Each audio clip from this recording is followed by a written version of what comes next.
Tindakan yang menyasar kantor lembaga MUI akan mudah dipahami sebagai bermotif kebencian terhadap MUI atau Islam.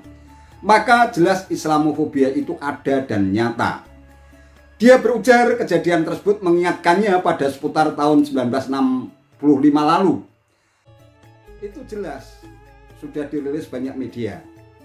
Apakah hal itu bisa dikategorikan sebagai wujud dari Islamofobia? Apakah aksi yang dilakukan Mustafa juga identik dengan peristiwa 1965 yang terkait dengan PKI? Saya kira pernyataan kontroversial Din Samsudin itu hanya berdasarkan halusinasi semata. Banyak kalangan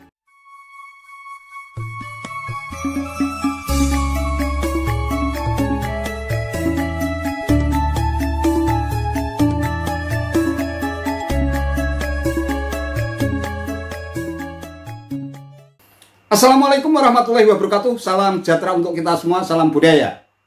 Sahabat-sahabat tercinta sebangsa dan setanah air yang sangat saya hormati, ex-ketua MUI Pusat yang juga ex-ketua pimpinan Pusat Muhammadiyah Din Samsudin kembali melontarkan pernyataan kontroversial. Hal itu terkait dengan insiden penembakan terhadap kantor MUI Pusat yang terjadi pada hari Selasa 2 Mei 2023 kemarin.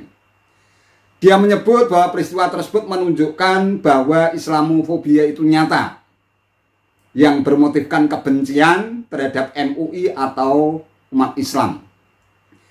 Bahkan dia juga mengungkit peristiwa penembakan kantor MUI itu sama dengan peristiwa seputar tahun 1965 ketika sering terjadi perusakan masjid dan musola serta penyerangan terhadap ulama. Dan yang lebih membuat kita sedih, dia dengan nada provokatif bilang bahwa negeri kita saat ini hidup pada tahun-tahun yang sangat berbahaya. Aduh.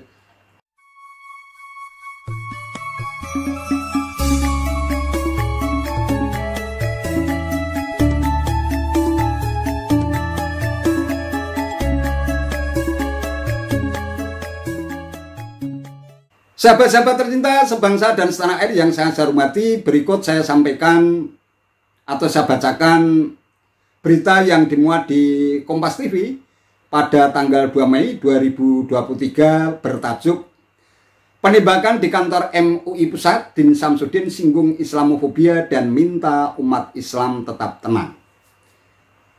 Mantan Ketua Umum Majelis Ulama Indonesia atau MUI Din Samsudin turut menyoroti aksi penembakan yang terjadi di kantor MUI Pusat, Jakarta Pusat, Selasa 2 Mei 2023. Din Samsudin mengaku prihatin atas insiden penembakan yang terjadi siang tadi.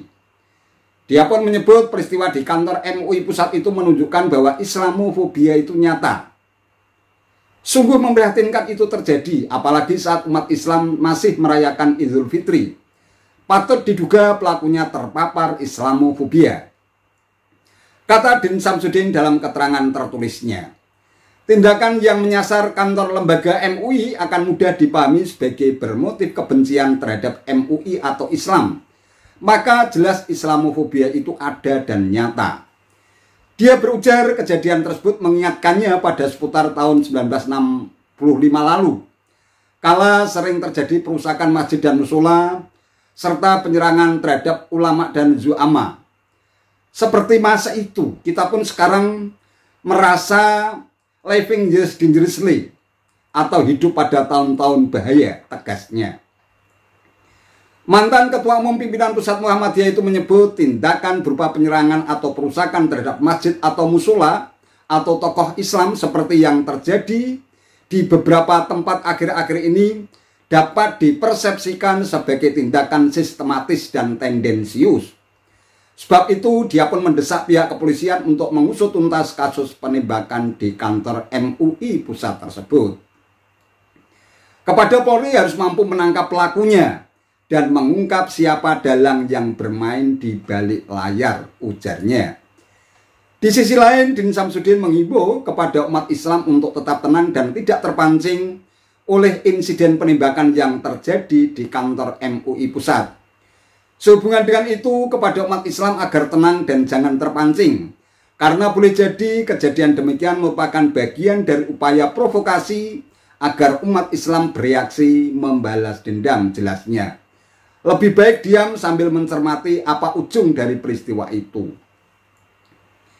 Diberitakan sebelumnya penembakan di kantor MUI Pusat terjadi sekitar pukul 11:30 WIB. Pelaku berinisial M dalam kurung 60 yang merupakan warga Lampung. Ketua MUI Bidang Fatwa Asrorun, saya ulang, Ketua MUI Bidang Fatwa Asrorun Niam menyebut insiden penembakan itu mengakibatkan 2 orang resepsionis di lokasi mengalami luka-luka. 1 korban bernama Bambang mengalami luka tembak di punggung. 1 korban lainnya bernama Tri mengalami luka di tangan akibat pecahan kaca. Sementara itu, pelaku setelah melakukan aksi penembakan sempat diamankan oleh petugas. Kendati demikian, pelaku pingsan setelah dibekuk oleh petugas security gedung MUI dan dibawa ke Puskesmas Menteng. Namun saat diperiksa dokter Puskesmas, pelaku dinyatakan meninggal dunia.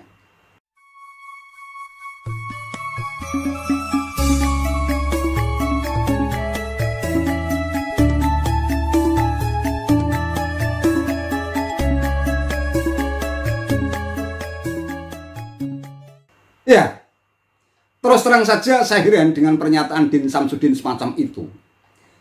Memang kurang literasi atau tidak pernah mengikuti update berita terkait dengan insiden penembakan kantor MUI. Padahal sudah banyak media yang mengungkap identitas pelaku yang akhirnya meninggal dunia itu. Sudah jelas kok identitasnya, namanya Mustafa NR, tempat dan tanggal lahir Sukajaya 9 April 1963, pekerjaan petani atau pekebun, tinggal di Sukajaya, Kedondong, Kabupaten Pesawaran, Provinsi Lampung. Lebih detail pun sudah diungkapkan motif pelaku. Bahkan sebelum melakukan aksi penembakan, MUI pun ternyata pernah menerima surat bernada ancaman. Hal itu disampaikan oleh Wakil Sekretaris Jenderal MUI, Iksan Abdullah, bahwa pihaknya pernah menerima 3 kali surat dari Mustafa NR yang isinya berupa permintaan untuk bertemu Ketua MUI untuk mendapatkan keadilan. Dalam surat yang ditulis Mustafa, sebagaimana dirilis banyak media, pada tanggal 25 Juli 2022, Mustafa NR bersumpah atas nama Allah dan Rasul akan mencari senjata api dan akan menembak penguasa atau pejabat di negeri ini, terutama orang-orang MUI, tanpa memberitahu terlebih dahulu atau izin untuk kedua kalinya kepada penegak hukum _ kepolisian, karena dia merasa sudah lelah berjuang untuk mendapatkan haknya, yaitu keadilan. Itu inti surat ancamannya. Bahkan Direktur Eksekutif Jaringan Moderat Indonesia JMI Islah Bahrawi pun dengan sangat gamblang membeberkan identitas pelaku korban, bahwa almarhum Mustafa ini pernah mengaku sebagai wakil Nabi Muhammad SAW karena mengaku mendapat bisikan gaib sejak tahun 1982. Bisikan gaib itu didapatkan dirinya saat ia sedang sakit di gunung daerah Tenumbang, Krui, pesisir barat. Kemudian pada tahun 1992 lalu, kata Mustafa, ia juga bermimpi lagi bertemu dengan Nabi Muhammad SAW yang disebut-sebut Nabi mengajarkan dirinya mengaji. Selanjutnya pada tahun 2003, Mustafa merasa bisa mempersatukan manusia di dunia ini. Sejak itulah Mustafa meyakini kalau dirinya benar-benar sebagai wakil Nabi, sehingga menghubungi MUI untuk mengakui eksistensi dirinya sebagai wakil Nabi. Namun mungkin lantaran tak pernah digubris, terjadilah peristiwa penembakan kantor MUI Pusat pada hari Selasa 2 Mei 2023. Islah pun menyimpulkan bahwa pelaku adalah orang yang terdampak pemahaman agama yang salah, sehingga berpengaruh terhadap kondisi kejiwaannya. Itu jelas sudah dirilis banyak media. Apakah hal itu bisa dikategorikan sebagai wujud dari Islamofobia? Apakah aksi yang dilakukan Mustafa juga identik dengan peristiwa 1965 yang terkait dengan PKI? Saya kira pernyataan kontroversial Din Samsudin itu hanya berdasarkan halusinasi semata.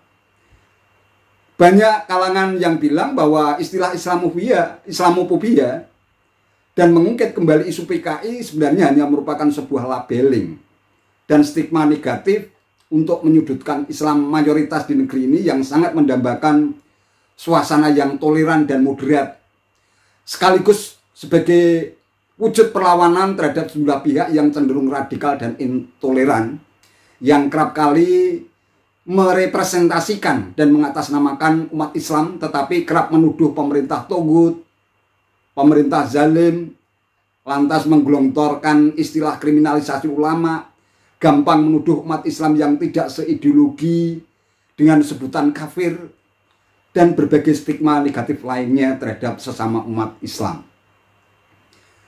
Ironisnya, Din Samsudin menyampaikan imbauan agar umat Islam tetap tenang dan tidak terprovokasi terkait dengan insiden penembakan kantor MUI Pusat. Bagaimana dia bisa bilang begitu kalau pernyataannya justru terkesan sangat tendensius dan provokatif dengan menyebut istilah Islamofobia, peristiwa 1965, bahkan menyebut saat ini negara kita sedang hidup di tahun-tahun yang sangat berbahaya, yang sama sekali tidak relevan dengan fakta yang terkait dengan insiden penembakan kantor MUI dan suasana kehidupan masyarakat yang tetap normal meskipun telah memasuki tahun politik. Bukankah pernyataan semacam ini justru malah berpotensi membuat masyarakat resah? Saya kira demikian yang bisa saya sampaikan. Terima kasih atas perhatiannya. Bila taufiq wal hidayah. Wassalamualaikum warahmatullahi wabarakatuh.